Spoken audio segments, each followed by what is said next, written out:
Saya membunuh mereka dengan sengaja karena saya tidak cukup baik. Saya orang jahat yang mengerikan.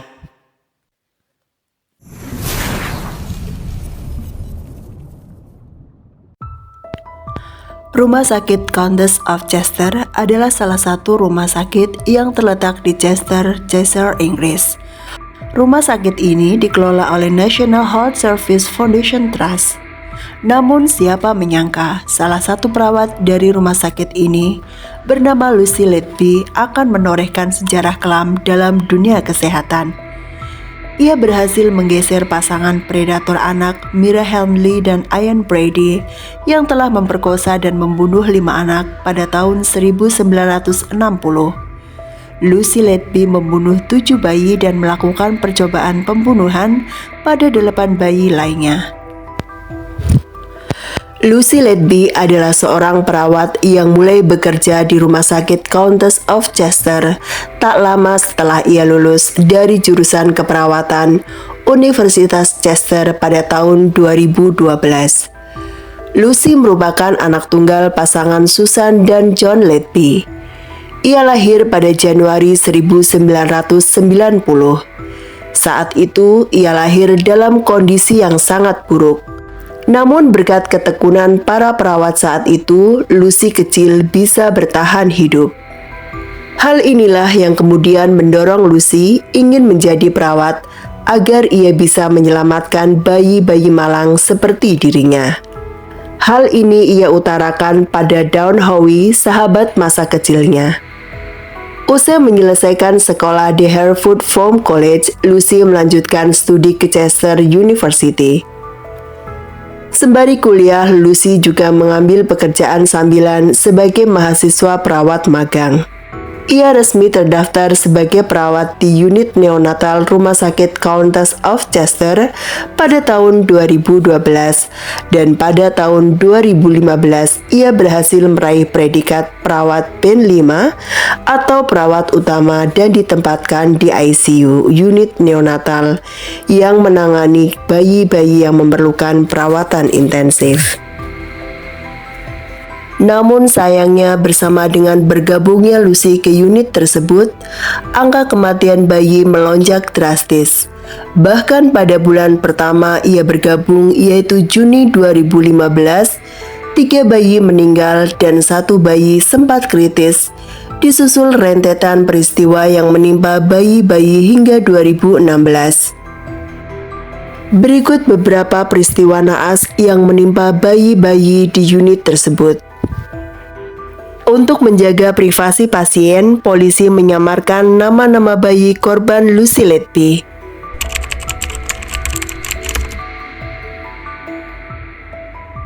Kasus pertama terjadi hanya beberapa hari setelah Lucy bergabung. Saat itu salah satu bayi kembar yang disebut bayi A tiba-tiba pingsan hanya 30 menit setelah diserahkan pada Lucy yang bertugas pada shift malam. Rekan perawat yang piket bersama Lucy melihat perawat berusia 25 tahun itu berdiri di samping inkubator saat bayi A kolaps. Melihat kondisinya yang tak kunjung membaik, sang perawat mengambil alih bayi A. Sayangnya nyawa bayi A tidak tertolong. Tampak kulit bayi A membiru seperti kekurangan oksigen. Kematian bayi A hanya sekitar 90 menit setelah diserahkan pada Lucy. Hal ini sangat mengagetkan perawat shift siang, pasalnya bayi A dalam kondisi baik dan tidak ada hal yang perlu dikhawatirkan. 28 jam setelah bayi A meninggal, saudara kembarnya bayi B tiba-tiba saja pingsan. Setelah kematian bayi A, sebenarnya orang tua bayi kembar tersebut sangat protektif terhadap bayi B dengan menunggunya sepanjang hari. Namun Lucy berhasil membujuk mereka untuk istirahat. Hanya beberapa saat ditinggalkan, bayi B tiba-tiba pingsan.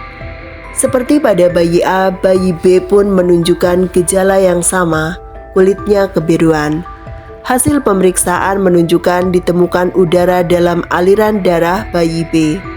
Diduga kuat Lucy telah menyuntikkan sepuit kosong yang menyebabkan udara masuk ke dalam darah. Adanya udara dalam aliran darah dalam dunia medis disebut dengan emboli. Kondisi ini sangat berbahaya karena menyebabkan penyumbatan pembuluh darah yang membuat pasokan darah ke organ penting seperti otak, jantung, dan paru-paru. Beruntung bayi B berhasil lolos dari maut. Pukul 6 pagi di mana Lucy masih menjalankan sisa shift malamnya, seorang bayi laki-laki bernama bayi C meninggal dunia akibat kerusakan hipoksia atau kekurangan oksigen akibat rendahnya pasokan darah pada jantung yang disebabkan masalah pada paru-parunya. Diduga kuat Lucy telah menyuntikkan udara melalui selang nasogastrik atau sonde yang digunakan oleh bayi C. Hal yang mencurigakan dari Lucy saat itu adalah ia tampak sangat antusias menangani bayi C, padahal ia bukan perawat yang ditunjuk untuk merawat bayi C. Bahkan ia sempat harus diseret dari ruangan dan kepala shift menyuruhnya untuk fokus pada pasiennya saja.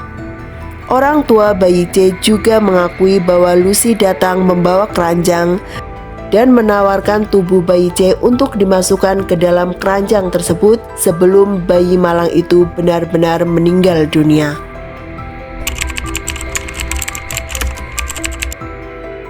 Tiga kali pingsan pada 22 Juni 2015 dini hari, seorang bayi perempuan yang disebut bayi D akhirnya tewas dalam pelukan ibunya. Hasil pemeriksaan postmortem ditemukan gelembung udara di depan tulang belakangnya. Lucy diduga kuat telah menyuntikkan udara ke dalam tubuh bayi D. Saat bayi D kritis, Lucy tampak sibuk mondar-mandir di sekitar keluarga bayi D. Mendapati kematian yang janggal atas putrinya, orang tua bayi D meminta rekam medis dan mengajukan protes pada manajemen rumah sakit, bahkan mengancam akan melaporkan pada polisi. Namun rumah sakit bersikeras bahwa tidak ada unsur pidana dalam kematian bayi D. Melihat serangkaian kematian dalam unit neonatal, seorang konsultan utama Dr. Stephen Breary menyampaikan kegelisahannya dan menyadari bahwa dalam setiap insiden itu selalu terjadi pada saat Lucy bertugas. Dan untuk sesaat aman tidak ada korban yang jatuh lagi. Sayangnya tidak ada tindak lanjut untuk menangani kasus tak wajar tersebut, sehingga Lucy pun kembali mengulangi aksinya di bulan berikutnya.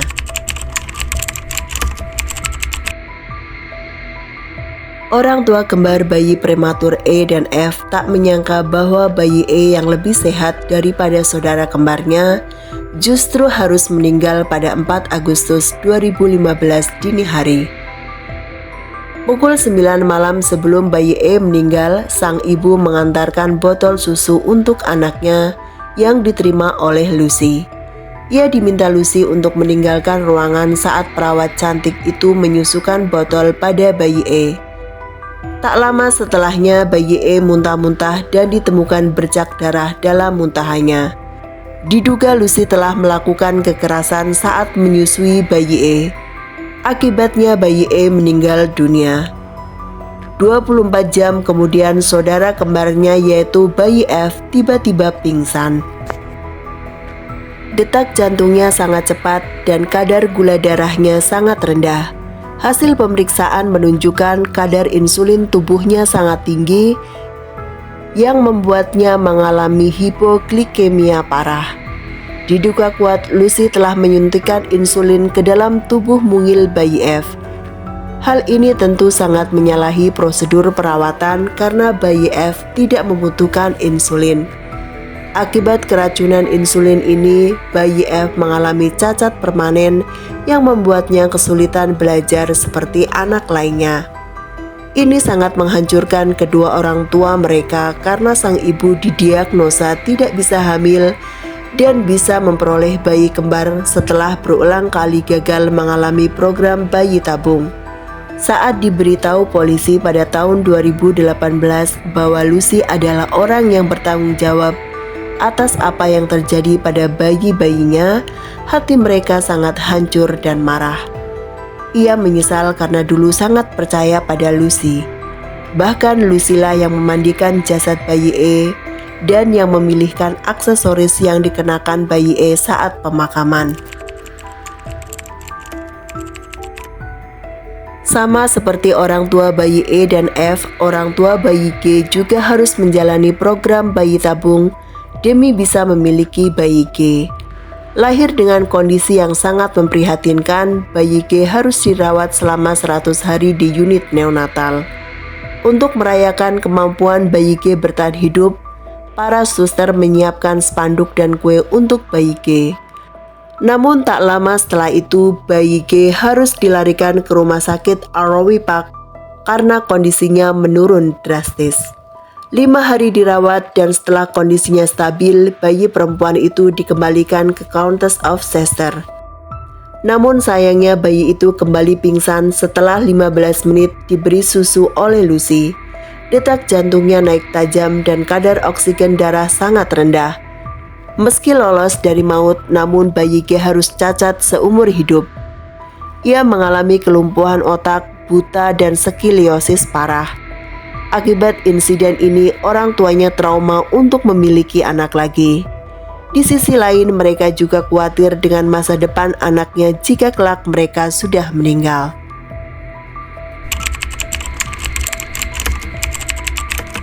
Bayi I terpaksa harus dirawat di ruang neonatal karena lahir prematur 27 minggu dan mengalami infeksi.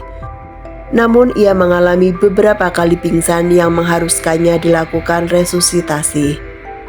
Bayi I akhirnya meninggal dunia setelah 4 kali Lucy berupaya membunuhnya. Ia menyuntikkan udara secara berlebih melalui selang nasogastrik. Usus dan perut bayi malang tersebut dipenuhi udara. Menurut dokter, ketiga percobaan pembunuhan sebelumnya membuat bayi I mengalami kerusakan otak yang parah.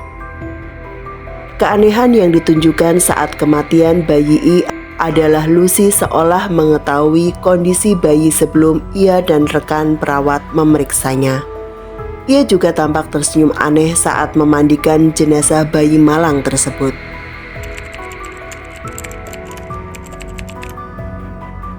Seorang dokter anak bernama Raffi Jayaram yang mengamati rekaman CCTV melihat saat bayi K yang lahir sangat prematur kolaps, tampak Lucy berdiri di samping inkubator. Anehnya alarm monitor bedside tidak berbunyi saat saturasi oksigen bayi K turun drastis mencapai angka 80-an. Normalnya alarm akan berbunyi saat indikator vital pasien berada di titik kritis. Lucy juga tampak tidak melakukan usaha apapun atau mencari pertolongan untuk menyelamatkan bayi K. Konsultan dan dokter di unit neonatal sebenarnya menyatakan kecurigaan mereka terhadap keberadaan Lucy dalam setiap peristiwa jatuhnya bayi. Manajemen rumah sakit merespon dengan mengatakan akan mengadakan rapat darurat. Namun sayangnya rapat yang dijanjikan tidak segera dilaksanakan.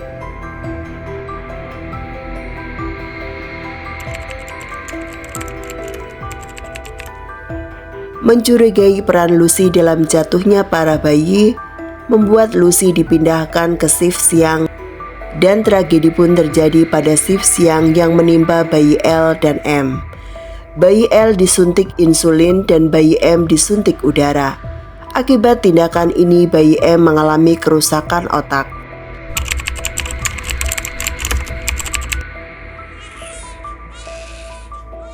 Seorang bayi N menangis terus-menerus dan banyak darah berceceran dari mulutnya. Hasil pemeriksaan menunjukkan ada trauma di belakang tenggorokannya. Kemungkinan besar bayi N mengalami serangan fisik.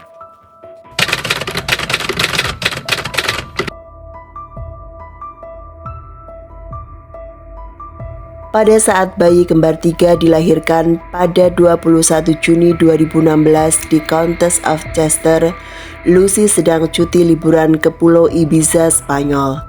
Saat mendengar kabar itu dari rekannya, ia membalas pesan mengatakan tak sabar ingin bertemu ketiga bayi kembar tersebut.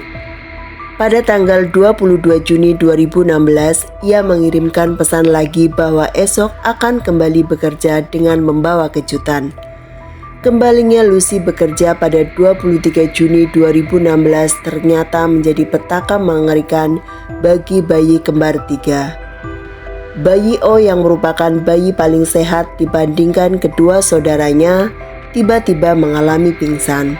Ia mengalami kerusakan hati yang sangat parah, setara dengan benturan pada kecelakaan mobil, dan juga terdapat kandungan gas yang sangat tinggi dalam perutnya. 24 jam kemudian, tepatnya 23 Juni, bayi P yang semula sehat tiba-tiba pingsan saat sedang diberi susu oleh Letpi. Hasil pemeriksaan menunjukkan diafragma bayi tersebut hancur. Saat tim medis lain sedang sibuk mempersiapkan bayi P untuk dirujuk ke rumah sakit lain, Letpi dengan santainya mengatakan, "Bayi P tidak akan meninggalkan rumah sakit dalam kondisi selamat." Dan benar saja, bayi P meninggal sebelum sempat dievakuasi. Kematian dua bayinya secara tak wajar membuat orang tua mereka takut dan menganggap unit neonatal seperti neraka. Mereka memohon agar bayi yang masih tersisa bisa dipindah ke rumah sakit lain. Dokter mengabulkan permintaan mereka. Akhirnya para dokter dan staf paramedis semakin gencar menyuarakan kekhawatiran mereka dan mendesak manajemen rumah sakit untuk mengambil tindakan. Desakan mereka direspon dengan dipindahkannya Lucy ke kantor resiko dan keselamatan pasien. Dan ajaibnya, tragedi bayi-bayi kolaps tak pernah terjadi lagi. Mengapa Lucy bisa hampir setahun melancarkan aksinya? Apakah tidak ada kecurigaan dari para rekannya? Dr. Stephen Brewery adalah konsultan utama unit neonatal yang menotis kecurigaan terhadap Lucy dan pernah menyampaikan kecurigaan pada Oktober 2015 kepada Direktur Keperawatan Alison Kelly, namun tidak ditanggapi serius. Begitu pula saat Dr. Raffi Jayaram menyampaikan kecurigaan yang sama pada Februari 2016. Sempat dilakukan sidak dari tim penjamin pelayanan kesehatan. Namun mereka mengatakan bahwa insiden jatuhnya para bayi karena kekurangan jumlah tenaga paramedis dan kurangnya keterampilan para perawatnya. Dr. Stephen Brewery pernah meminta pada Direktur Keperawatan Alison Kelly dan Direktur Medis Ian Harvey untuk diadakan rapat penting mengenai Lucy, namun tidak ada respon dari mereka. Pasca kepindahan ke kantor resiko dan keselamatan pasien, Lucy mengeluhkan nasibnya dan anehnya justru Dr. Brewery dan Dr. Raffi didesak untuk meminta maaf pada Lucy dan diminta untuk melakukan mediasi. Karen Rees, kepala perawat, bahkan berani pasang badan menjamin Lucy untuk dipekerjakan kembali di unit neonatal. Ia berani bertanggung jawab jika nanti terjadi hal-hal yang tidak diinginkan. Keberadaan Lucy di kantor resiko dan keselamatan pasien memberinya akses lebih mudah untuk merekayasa dokumen pasien, dan juga membuatnya lebih dekat dengan top manajemen yang seharusnya menginvestigasi kasusnya. Konsultan neonatal juga mendesak rumah sakit untuk melibatkan polisi dalam penyelidikan.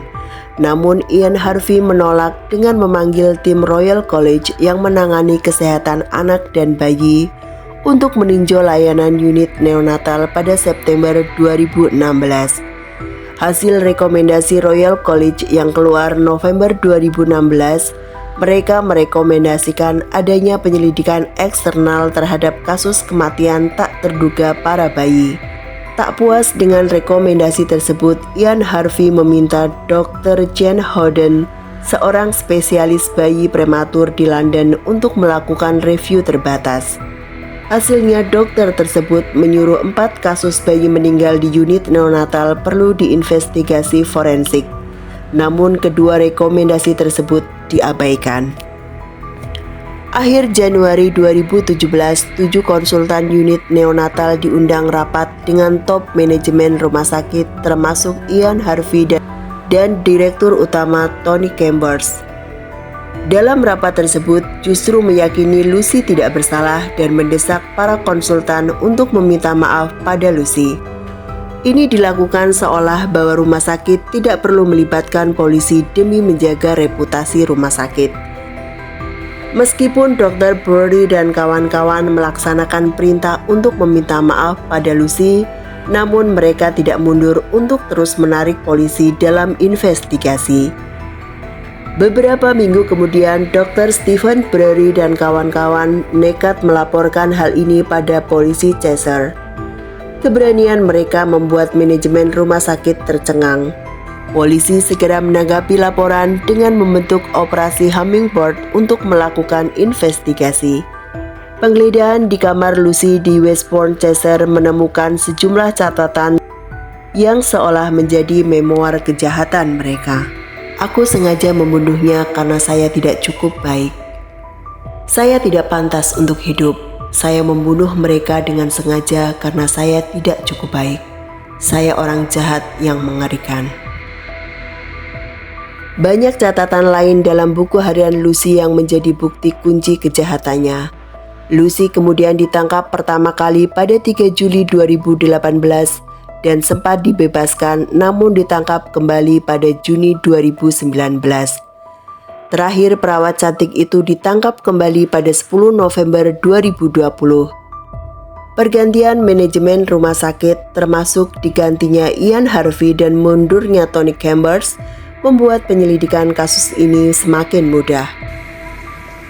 Lucy Letby, over a period of almost 13 months, between June 2015 melalui persidangan yang panjang selama hampir 10 bulan, meskipun tidak mengakui kejahatannya, Lucy tetap terbukti bersalah telah menghilangkan nyawa 7 bayi dan 8 kali melakukan percobaan pembunuhan. Atas kejahatannya, Lucy dijatuhi 14 kali hukuman seumur hidup tanpa kemungkinan bebas bersyarat pada 23 Agustus 2023. Tak puas dengan vonis juri, Lucy menyatakan banding pada September 2023. Dia dinyatakan sebagai pembunuh berantai paling keji di Inggris. Tak ada motif yang masuk akal dari kejahatannya. Kemungkinan dia melakukan hanya demi kesenangan pribadinya dan merasa dirinya sebagai Tuhan yang bisa melakukan segalanya. Demikian kasus paling mencengangkan di Inggris saat ini. Terima kasih sudah mendengarkan kisah ini. Semoga ada hikmah yang bisa kita petik. Sampai jumpa di cerita berikutnya.